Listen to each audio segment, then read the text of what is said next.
Welcome to Resiliency Redefined. I'm your host, Robyne, and I am thrilled to share with you information about resiliency, well being, performance, education, business, parenting, and everything in between.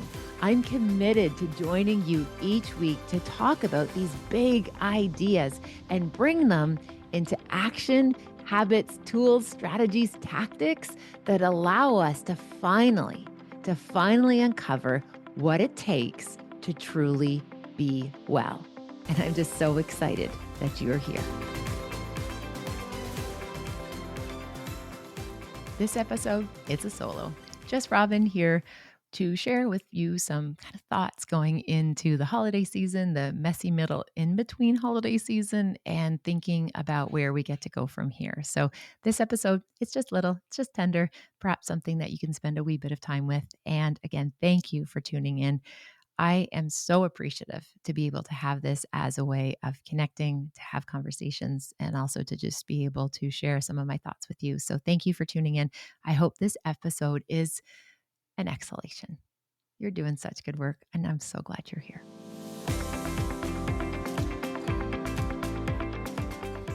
Hi there, welcome back. So, this is me, just Robyne today. I'm appreciative to be able to join you to have a wee bit of a conversation about the season, where we are at, where we get to go from here, and hopefully just offer you this window of time, this spaciousness to be able to exhale. This isn't about having a plan. This isn't about fixing anything. This episode is completely devoted to just taking a pause, maintaining or perhaps putting a few things in perspective, and hopefully being here with you can be useful. So this is dropping on what we call and what we celebrate as Christmas Eve. So for many of us who celebrate the Christmas season, this is the build up. This is the anticipation, the build up of what tomorrow represents. And I appreciate that Christmas represents many things to those who celebrate it. And I was very intentional about joining you today on Christmas Eve to share with you some ideas. And again, this isn't anything you have to fix. This isn't anything you have to now like lock in or dial in. This is my invitation to just sit back, exhale, and think about where we've gone and where we get to go from here. Now, first and foremost, I just want to hold space to recognize, oh my gosh, the holiday season, it's full. It is busy. There are so many different moving parts, and it is such this like charcuterie board of feelings for people. And just like many charcuterie boards, there are certain feelings that maybe some of us like, some of the things that we like to see on a charcuterie board, and there are some of the things that we will say pass. Or there's things that are there and we maybe wish they weren't there, but they just are. And it seems like everybody puts this spicy red pepper jelly on a charcuterie board, and maybe that's not your jam, whatever that might be. No pun intended.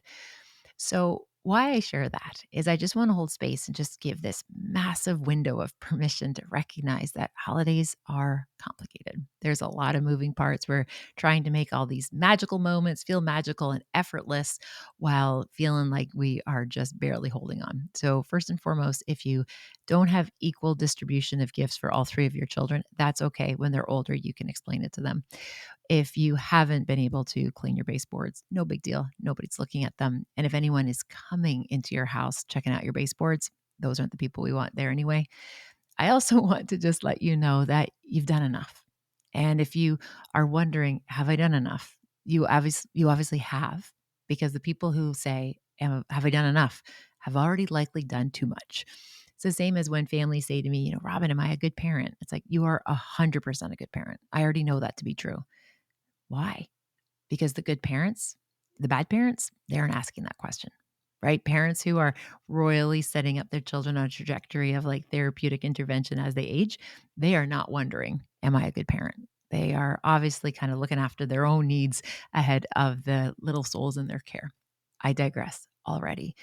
Anyway, it's okay to have lots of feelings at this particular time of year. I think one of the other pieces is the buildup, right? Like the buildup to the holidays is so big. We're trying to get everything finished, trying to get everything wrapped up. And it's a lot for people. So it's okay if this is supposed to be magical and wonderful. And meanwhile, you are like barely holding on and you're wondering, did I eat today? Or maybe did I eat anything other than shortbread cookies today? You are not alone. I want to just share with you this idea that was introduced to me, and it's attributed to Ian Simpkins. I think that's the original source. It's this idea that if busyness is your drug, stress will feel, oh, sorry, rest will feel like stress. Okay, let me say that again correctly. If busyness is your drug, that rest will feel like stress. So, where this comes into play is the aftermath. It's that like no man land week between, perhaps again, if you celebrate Christmas, it's that no man's land between Christmas and New Year's Eve. It's that time where we kind of question, like, have I gotten out of my pajamas? Have I done anything then other than watching Harry Potter or the entire series or Star Wars, whatever your like dive in deep movie, if that's what your family chooses to do or what you choose to do? What do we do in that meantime? Now, I think it's just interesting that, again, if we are so used to being productive, we're organizing, we're doing, we have these massive to do lists to the point where we're literally writing fiction. They are so long and we know it's not true, like it's going to happen. When all of a sudden things start to slow down or when it's done, we might just be lost, right? Like just this feeling of like rudderlessness of, I don't know if that's a word, but we just feel like, oh my gosh, what is happening? What do I do now? I've been going, going, going, and all of a sudden freeze, pause, make magic and done. And now let's just like regroup, recalibrate. And for a lot of people, that mean time actually feels pretty mean because we don't know what to do with ourselves, especially if many of us build our worth, our identity, our practice, or just the natural rhythm of our week in busyness and productivity. And then all of a sudden we have this rest. We don't have a million things to do. We all of a sudden get out of sorts. Now, this is exacerbated for people who have ADHD. We know that to be true. We see that in the research. Not having multiple things going on and all of a sudden getting steady and quiet and silent and just one kind of monotasking for some of us, it feels really hard. And then, my friends, then those pesky emotions starts to take up lots of our space. You might notice all of a sudden when you slow down, you start to feel sad. You start to feel restlessness. You start to like question, what is the point? Why do I do this to myself every year? Or how come it seems like everybody else seems to be having a great time and I am sitting here marinating in my misery of just all these different feelings? And it's not that they're all good or bad. It's not a moral issue. It just brings up a lot of stuff. Perhaps it's who is not around your table, maybe it who is around your table. Like, or if you have to share the holidays with other families in terms of like a shared family system, like, man, these things that are supposed to be all wonderful, as in like the most wonderful time of the year, are hard. And then we have this mean time, this messy middle that we don't know what to do with ourselves time. So my gentle invitation is to look at that gap, and realize that the decompression in itself is actually really productive.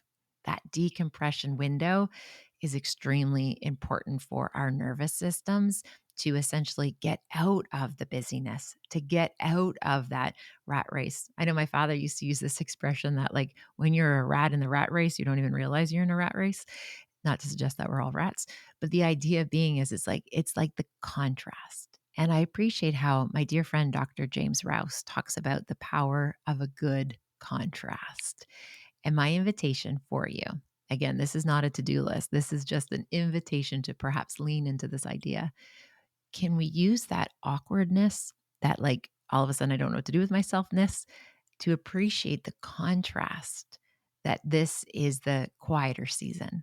This is the coming to get back to ourselves season. It's the time to just like settle and to maybe not be productive, given that 360 days of the year you are wildly productive. Give yourself permission to just like let this stuff go.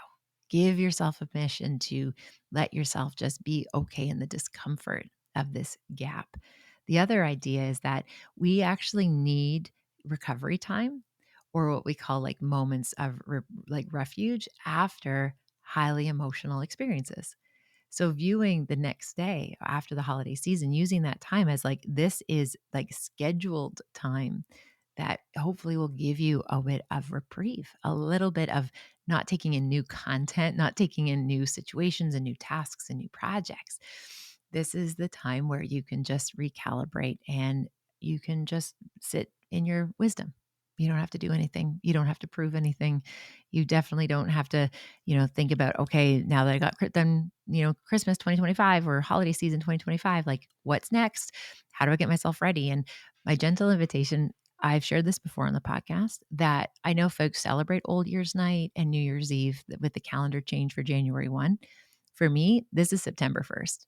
January is not the start of the new year because, like, we're halfway through this year from a school perspective. This isn't the end of the season for me. September 1 is the fresh start. So I take the pressure off and I release that pressure of needing to like start over, to improve, to also even just that, like, reflect on your top lessons, right? I heard a podcast this morning, which was like, these are the 6 things that you must do if you want to finish 2025 and go into 2026 strong so you can make 2026 your year.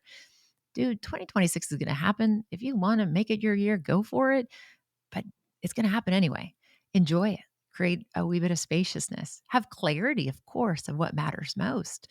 But this isn't the time we have to do this, revolving door of New Year's resolutions, or what my friend Jay Papasan refers to as this kind of groundhog year, where we set the same intentions and we have this goal drift happen. And all of us by the 20th of January feel bad about ourselves.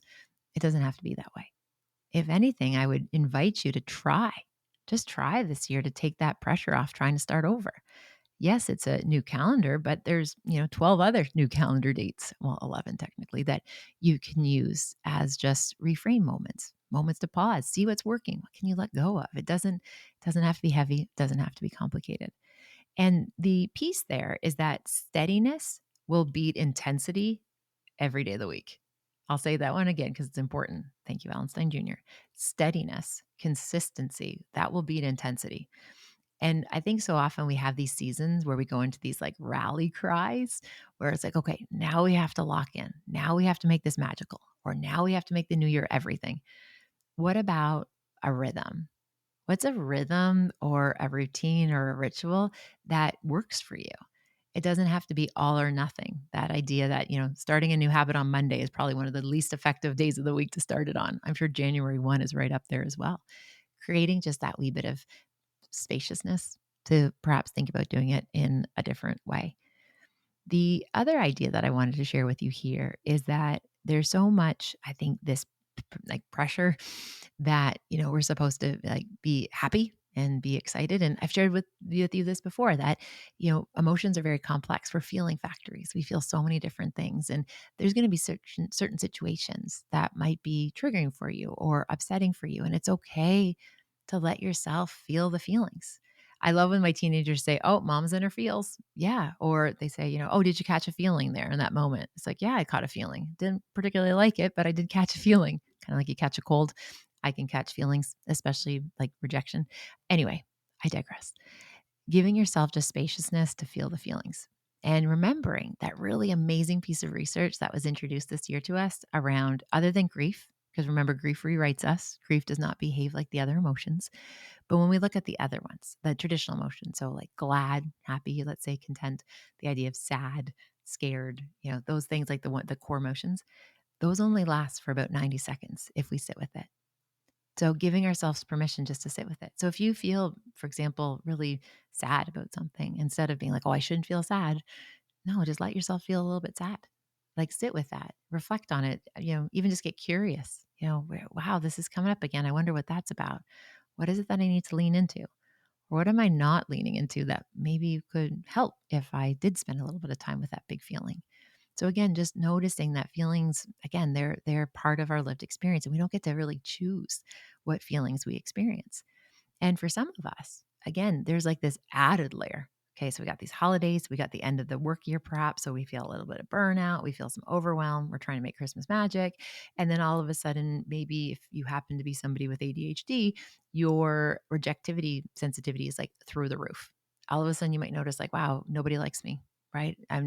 Everyone's mad at me when nobody's mad at you, or maybe a few key people are, but that's okay, right? It's like this sensitivity to not being included, or this idea that you feel like you've done something wrong, right? When those shame and that rejection, those kind of old wounds start to take hold, just meeting them with enormous amounts of compassion. meeting them with just like you would if there was a little toddler who felt rejected, or meeting them the same way if your best friend was in a situation where they felt overlooked. How would you show up for her?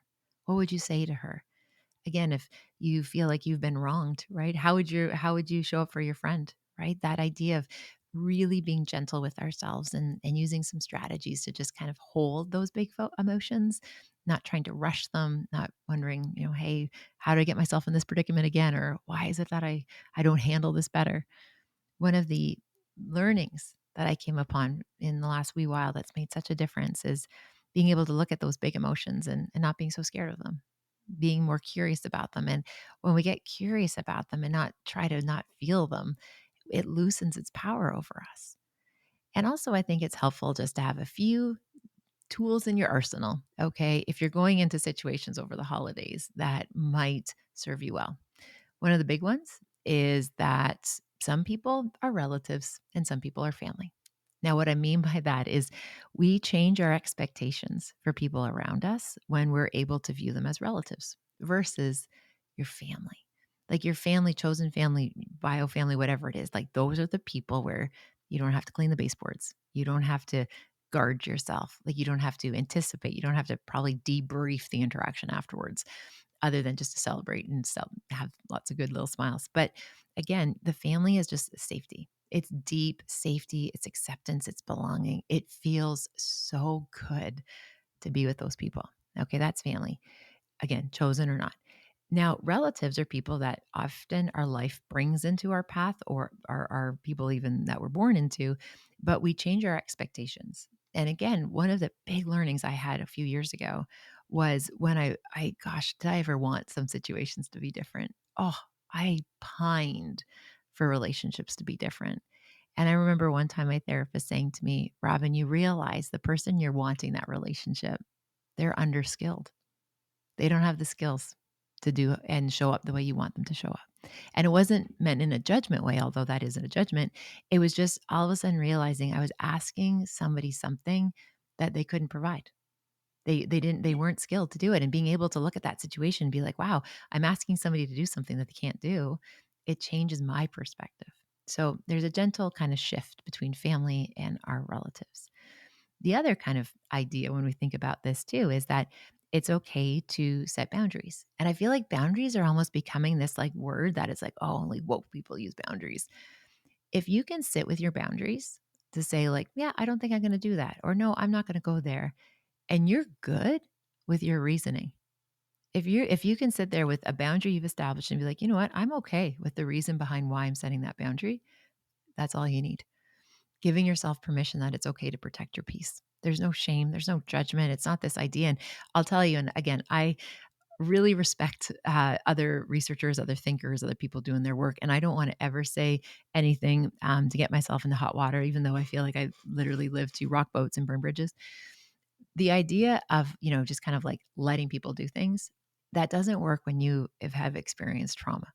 And why I say that is because there's this notion that, like, don't be a person who holds a grudge, just like, let them do their thing. You can just like overlook it, focus on this other thing. It was in the New York Times, did a piece around, like, would you, if this was your last Thanksgiving with your father, would you care about his politics, or can you just focus on the fact that you're around the table? You know what? For securely attached, healthy, functional people, there's a place for that. For people who carry lots of complex emotions like grief or have experienced trauma, my friends, you don't that the whole let 'em thing, it doesn't quite work like that. And there's some amazing resources out there in terms of how we can find ways of showing up in difficult situations while maintaining our boundaries. And again, boundaries are not a bad thing. They're life enhancing systems of protecting our peace. And if your reason for having a boundary works for you and you're okay with it, you're golden. Like you are absolutely golden. And it's okay to change the subject.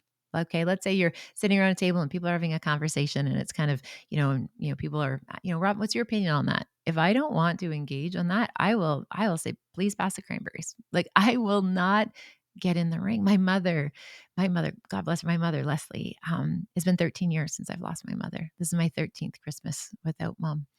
And one of her lessons so many lessons she imparted with me. But as somebody who is obviously highly impulsive and very emotional And again, I don't say that as a negative label. Like I feel deeply.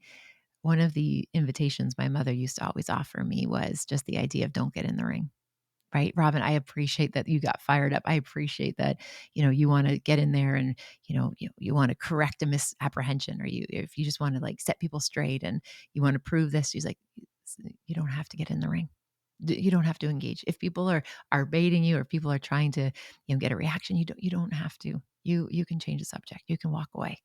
So again, I invite you in some situations, you don't have to get in the ring. And maybe not getting in the ring looks different with who you're around or what you're doing. And there's no shame in knowing who you are and who you are not, and what is ideal and what is less than ideal. Because, my friends, let's admit, we are just not evolved enough in some life areas to be able to navigate some of this stuff. So, again, I appreciate that we all navigate different experiences. I want you so desperately. I want you to be able to find moments of peace. I want you to be able to face whatever the next few days or the next week looks like for you, and just have a through line of just being so okay with whatever comes your way, whatever that might look like. And you've already done enough. You are a person of worth and value simply because you exist, not because of how well you can wrap a present. I also just really encourage you to slow down and just recognize how far you've come. Being able to look at what you've navigated this year, things you maybe thought, hey, I don't know if I can navigate that, and you navigated it. This idea of just arriving with yourself. One of the invitations Dr. James shared recently at an event we did together was, he asked this question, and it was just, wow, I felt this one like kind of like stepping on a Lego in the middle of the night. Who are you underloving? Oh, who are you underloving right now in your life? Now, that got me because I was able to kind of go through my like list of my people and realize, like, yeah, I'm showing up pretty great for all these folks. I'm doing pretty good. Except when I got to the part about Robin. I'm tired. I was feeling the edges of burnout. And, I gave the example to Jenna a wee while ago where it's like I looked at my phone and I'm like, okay, it has 2%. Gosh, I got to go find a charger. And I bolted up and found a charger and plugged it in. And then all of a sudden I had a moment. I'm like, okay, well, I haven't I hadn't eaten enough that day, and I hadn't had my second cup of coffee. I hadn't definitely not drank water, hadn't gone outside yet. Had to go to the washroom. And I'm like, yeah, I got about 2 more hours. What?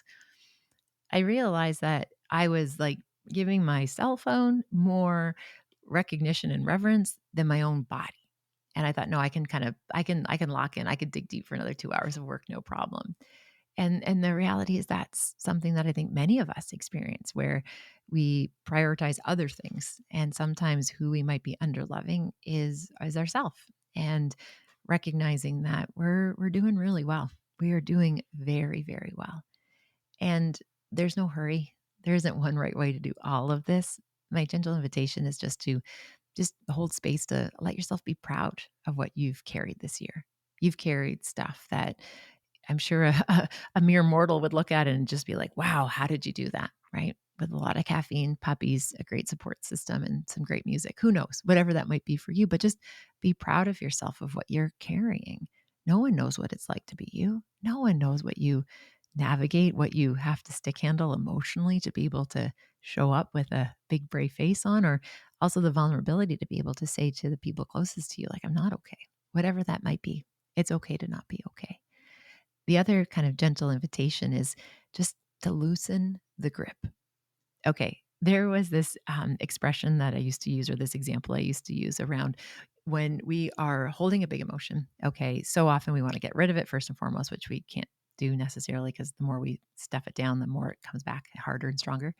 So I want you to imagine, like, thinking about some of these big memories or these moments or these emotions or whatever it might be, and just imagine it being like a little cactus in your hand. Like, you can hold a cactus in your hand and it wouldn't really hurt. It just is there. If you like squeezed it too tight, if you held on way too tight, that's when it could actually hurt you. So as we navigate the end of the season going into the new year, just like hold things really gently. The way that we can soothe our nervous system in a pretty unexpected way is just to slow down, talk slower, walk slower, or enjoy some of those little windows of quiet or peace. Or lock in, live out loud, feel all the merriment, happy everything, and just let loose. Whatever it is for you, just not holding anything too tight unless it's the things that matter most. And the things that matter most, you make them matter most. So you actually can like do a wee bit less and feel more presence, feel more connection, even with yourself as you navigate this season. And that would be my gentle invitation. You've already done enough. Hold this all very, very gently. And the last kind of thing I would encourage you to think about when you have just this one little micro moment, what are some of the hopes you have? Not goals for 2026, but what are just some of the hopes that you want to cultivate? Imagine those hope seeds, like these little kind of ideas, these wishes that you're just like this right now, this season, those like twinkly lights, that fire, that quiet moments, if that's available to you. To me, this is like ripening, like just ripe, fertile ground to plant dreams, to plant wishes, plant hopes. They don't have to be goals. They don't have to be resolutions. You don't have to reinvent yourself for the 46th time. Like you are good. We all know that the real you is like the January 20 and onwards because yes, we repeat what we don't repair, but those are parts that are serving a purpose. Just allow them to do their thing. And if you want to do some habit reframes, let's say, you know what, we can do that in January later on. We'll do a whole little piece on that about our good habits, not moral good habits, just the habits that serve us and bring us closer to how we want to feel more of. But the idea there is just to like use this season, those quiet, precious little moments of prayer, of reflection, just to plant hopes. And recently I shared with someone, they were going through a really hard time and I was able to see them in person. We usually chat remotely. And anyway, and I shared to that person, I said, I just want you to know that I'm praying for you. Right. I hold you very tenderly in my heart in those quiet times. And it was so amazing because the woman just like, she just stopped and she looked at me and she said, Robin, you think about me in those moments? And I'm like, sister, yes. I'm wishing the best for your sons. I'm wishing the best for your family. I sit there and I have these moments where I do send out these little, if you imagine like the little Care Bears where they would like shoot out good vibes. I think that's real. Okay, Care Bears aren't real, but well, they are, but they're, I hope you understand what I'm saying. Like I do send out good intentions and I think of people fondly and letting people know that you're planting seeds. And one of the most beautiful exchanges, I've had so many beautiful exchanges this year, but one of them is when I sat next to a very dear friend and I asked her, can I get my hopes up with you for this? Getting your hopes up with people and for people and with people, it's so powerful. So, my friends, as you wind down the holiday season or wind up the holiday season, whatever it looks like for you, I just encourage you just to be so, so gentle with yourself. Protect your peace, find moments to just really cultivate the fact that you have carried so much and you're doing great work. You're already farther ahead than you were this time last year simply because you're still here and you're doing the good work. And I'm so appreciative. I wish I had the names of the 171 people who have this podcast as their number one, or the 800 people that it is in their top 5% list, or to be able to say hello to the people who are joining from 56 different countries around the world. I hope this brought just a moment of ease, a moment of recognition. I appreciate you. Thank you for showing up. I wish you all the bright blessings, Mary, everything. And please, please, please, please, like let's stay connected. Let this be part of your practice of being in a community of like-minded persons who are just doing their best with the tools and the skills and the gifts that they have to be of service and do what they can for the greater good. So my friends, be well, take good care, be kind to yourself today and every other day after that. Thank you for spending time with this podcast episode today. I hope you found something helpful in Resiliency Redefined. Please feel free to share it with somebody who you might think could benefit. Maybe there was something useful, something in particular that you think you could pay forward. Also, if you have a moment, please feel free to rate and review this podcast wherever you like to listen to your podcast. It means the world to me. And again, thanks for your time. Thank you for your interest. Take good care, and I'll see you next time.